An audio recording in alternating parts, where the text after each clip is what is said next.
over 226 cases of heart inflammation in teenage boys who have had Pfizer or Moderna vaccines. Joining me on 710 KURV is Dr. Fahmi Farah.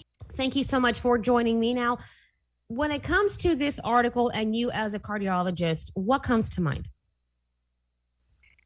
What I think is that it needs more investigation and certainly needs more information as to what exactly caused the inflammation in these young folks who received the vaccine.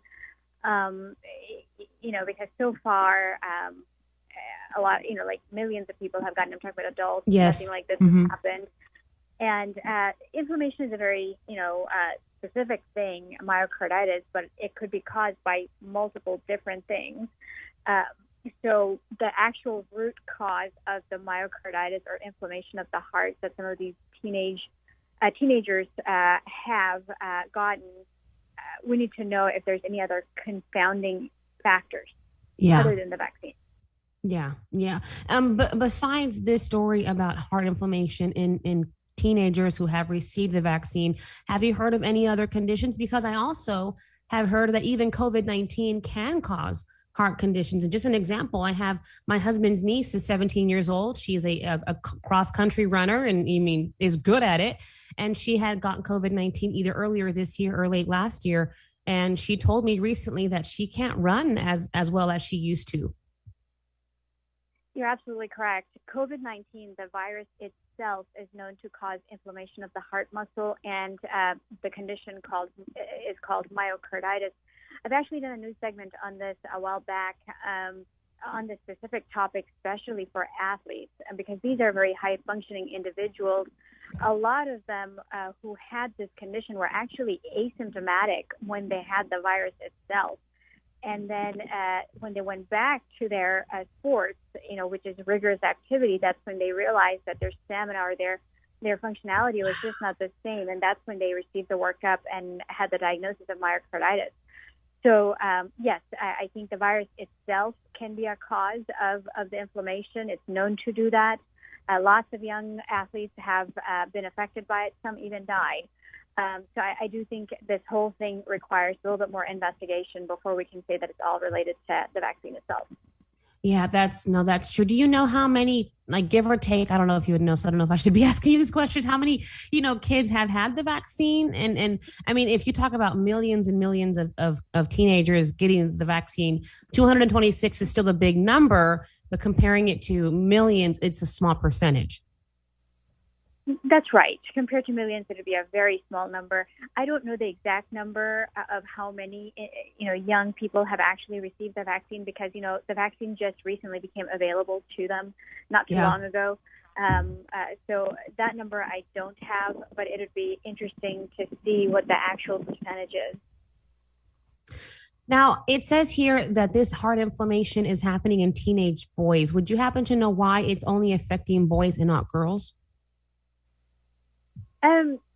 I don't have a clear, an exact answer for that. And that's part of the reason why I do think it needs a lot more research and investigation because why only boys? It could easily be girls as well. Is it because boys are more active in sports? Maybe. So that answer is still not quite clear. Now, when you hear the headline, the CDC calls urgent meeting over 226 cases of heart inflammation in teenage boys who have had either the Pfizer or Moderna vaccine, but I think it happens after the second dose, if I'm not mistaken.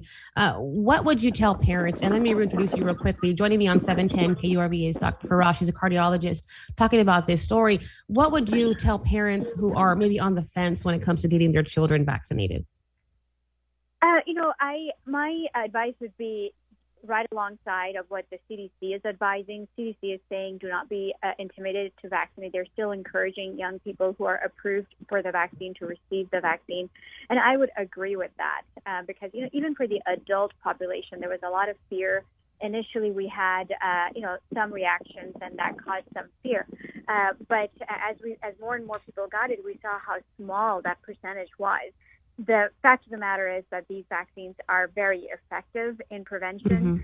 And so my advice would be to go with the CDC guideline. Do not be intimidated and get the vaccine.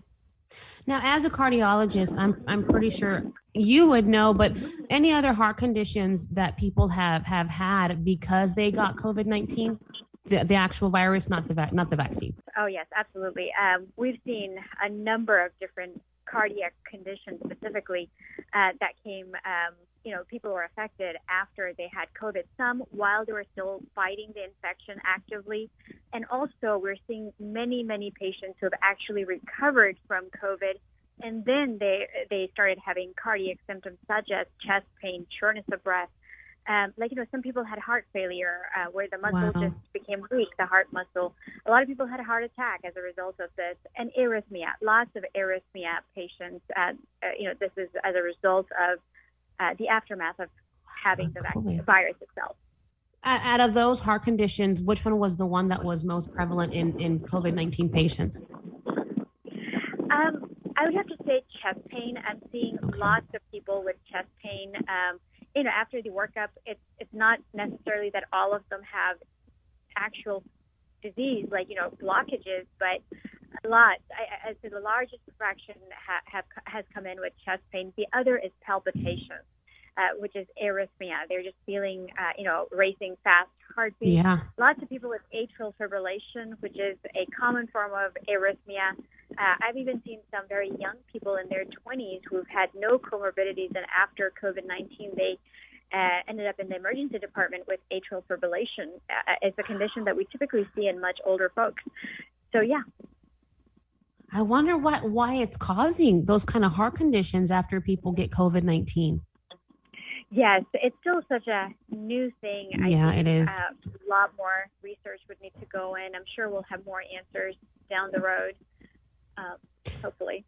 No, yeah, you're definitely right. And I know there's so many questions that a lot of people don't know the answers to because, like you mentioned, it is fairly new. So I apologize. I'm just thinking about, I wonder what causes heart inflammation in people who either get, these, like the story of these young boys, or people who have had COVID-19 and then they get the heart inflammation or some kind of heart problems after the fact. And I just wonder what causes all that. And hopefully we can find out the cause to those heart problems. Before we go, doctor, is there any tips you would like to give our listeners who are maybe worried about, them developing any kind of heart conditions because of COVID?